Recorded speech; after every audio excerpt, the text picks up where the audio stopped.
Every new thing that comes about, we should not be surprised. That is the nature of the domain. We are exploring the concept of a nutrition label. It's like when you go to supermarket shelves, a lot of things are being sold, but you have to be told what's in there. And we think that AI-enabled services, AI apps that go to many people, the idea of a nutrition label is quite a good one.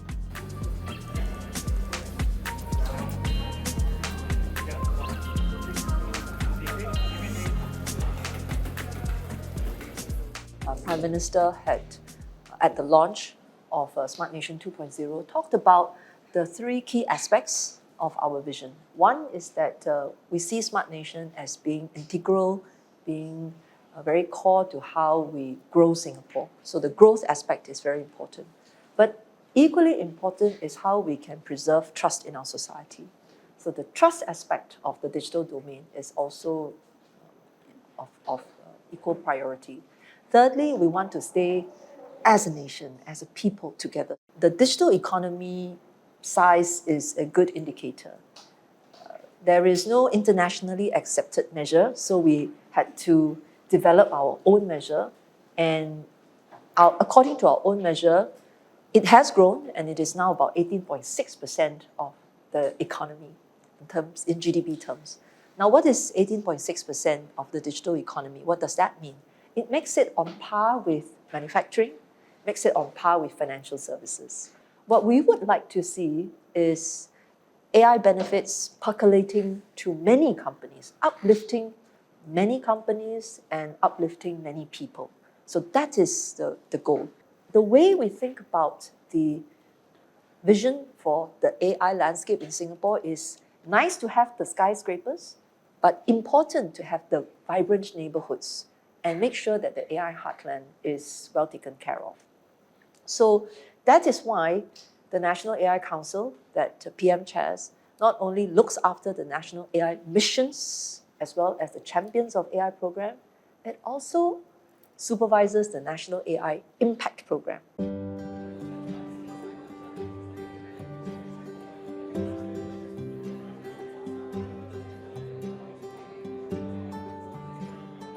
Especially the older generation, they only know a smattering, they know a few words. And you know that that minimum vocabulary is not good enough for them to be able to read the Straits Times or to write an email, to converse with someone else. So the fluency requires a certain minimum vocabulary. So the same, if you think about what professional accountant will need to know by way of AI. What is the AI minimum vocabulary in order for them to be functional and effective in the AI age? And likewise, if you are a lawyer, you are a legal practitioner, you will need a facility with AI, but the minimum vocabulary for AI that you need may not be identical to what the accountant needs, which is why our approach is not to try and go it alone. Our approach is to work with the professional bodies. We're trying to, in a way, uncover the minimum vocabulary requirements for AI that an accountant will need.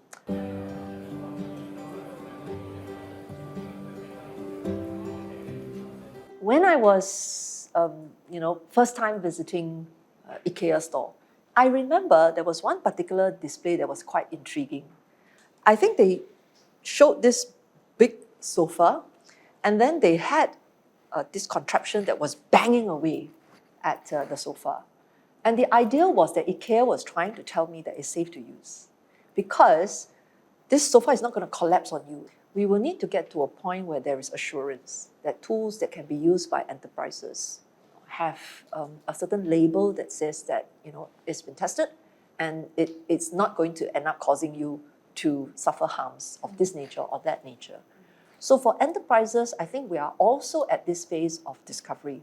We need to know sector by sector what will be the furniture that will be more relevant.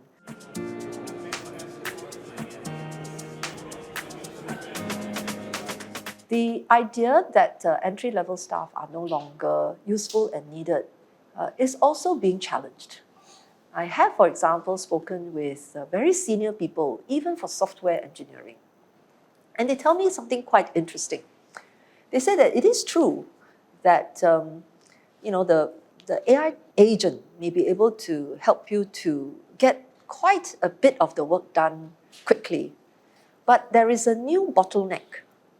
The bottleneck is not in the proof of concept of any tool. The prototyping is very easy, but you can't stop at prototyping. You need to integrate it to the existing workflows. And actually, integration becomes the bottleneck.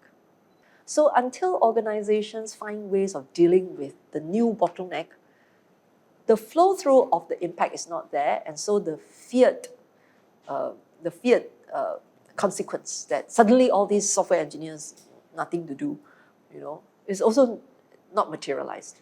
The other perspective is that you are not AI native, so even with the best of intentions, you still think in terms of the pre-AI era, how to get something done, and it's less easy for you to just sort of do it in an AI native way, AI first way. Now, this is where new hires potentially can serve as the agent of change.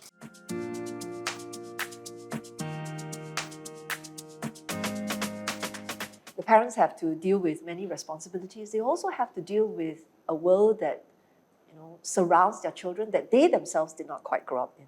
They themselves are not experiencing to the same extent. Parents these days could be Instagrammers, but the children are on TikTok.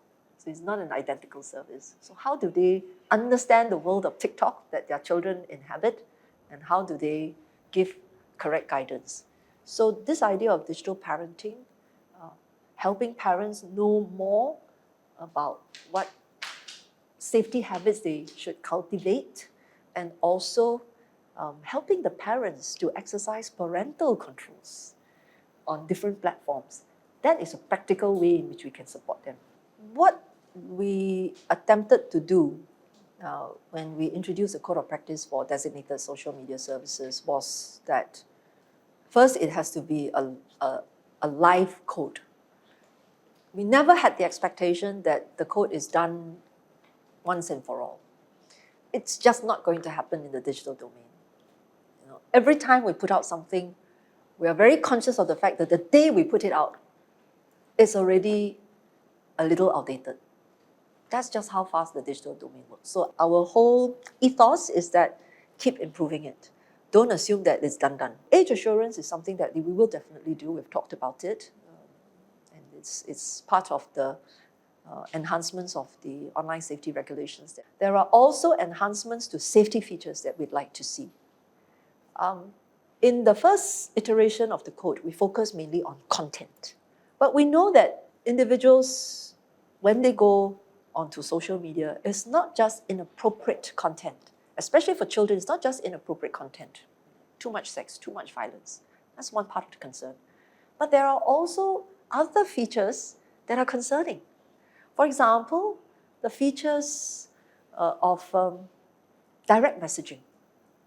The other could be features that promote excessive use. So, for example, autoplay. So the way in which we are doing it is that we are engaging the social media services, both on age assurance and also enhancements to the safety features. And we will need them to lean forward. More generally, we are exploring the concept of a nutrition label. It's like when you go to supermarket shelves, a lot of things are being sold, but you have to be told what's in there.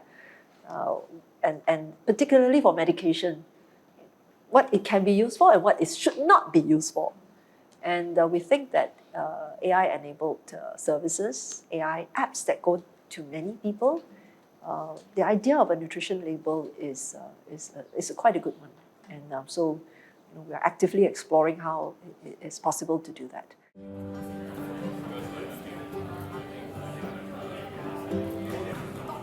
Though we weren't planning for it, internationally it has been talked about. A colleague of mine was in the UK. He was attending an AI-related conference or workshop, and he said that quite a few of the participants had read PM's speech. And that means it's being noticed. It's being noticed. But beyond knowing that your PM chairs a National AI Council, I think people are more interested in what the council was able to push through.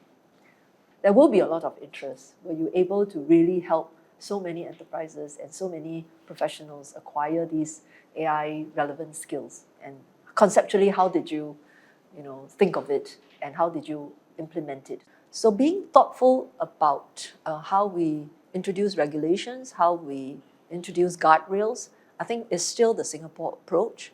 It means that we can't attempt to do it ourselves.